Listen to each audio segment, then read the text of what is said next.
ભુજના hospital road પર કલ્પતરુ apartment પાસે વારંવાર ઘૂસી આવતા ભારેખમ ટ્રકોને કારણે આ વિસ્તારના લોકો ભારે પરેશાન છે। તેમાં પણ આવા ટ્રકોના આવી જવાને કારણે અનેક વખત વીજ થાંભલા સાથે આવી ટ્રક ટકરાવાથી થાંભલા પડી જવાના બનાવો પણ બનતા રહે છે। આજે સવારના સમયે પણ એક ભારેખમ ટ્રક આ વિસ્તારમાં ઘૂસીને થાંભલા સાથે ટકરાઈ જવાને કારણે વીજ થાંભલો તૂટી ગયો હતો। જે વિસ્તારમાં આ થાંભલો તૂટી પડ્યો હતો ત્યાં જ એક હોસ્પિટલ આવેલી છે, ત્યારે આ રીતે રસ્તાની વચ્ચે થાંભલો તૂટી જવાને કારણે લોકોને ભારે પરેશાની ઉઠાવવી પડી હતી।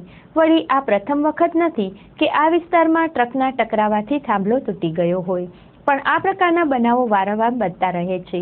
એક તરફ ભારે વાહનોને શહેરમાં પ્રવેશવા પર જ પ્રતિબંધ છે, ત્યારે આવા ગીચ વિસ્તારમાં ખુલ્લેઆમ ઘૂસી આવતા ટ્રકોને કોઈ કેમ અટકાવતું નથી તે સવાલ છે, અને તેના પગલે પોલીસની કામગીરી પર પણ અનેક સવાલો ખડા થયા છે।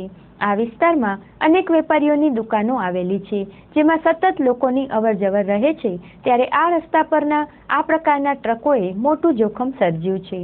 આ વિસ્તારના વેપારીએ આ અંગે ચંચળ ન્યૂઝ સાથે વાત કરી હતી।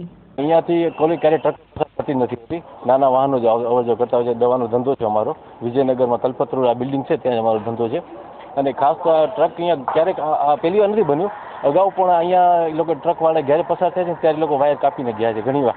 તો આજે તો એટલી સ્પીડમાં લોકો નીકળી ગયા અહીંયાથી અને સીધો થાંભલો ખેંચી ગયા, આખો થાંભલા સહિત પડી ગયા। અહીંયા બાજુમાં હોસ્પિટલ છે, સામે તમે જોઈ શકો છો, અહીંયા એ હોસ્પિટલ જે વેન્ટિલેટર ચાલુ હોય અને આ પરિસ્થિતિમાં કોઈ પણની લાઈફ સેવિંગ એ અત્યારે તકલીફમાં મુકાઈ જાય છે, અને અહીંયા ખરેખર એલાઉડ જ નથી। આ એરિયામાં નાના વાહનો છકડાને બધા આવતા હોય છે, ખરેખર ટ્રકને એલાઉડ નથી અને પસાર થાય છે।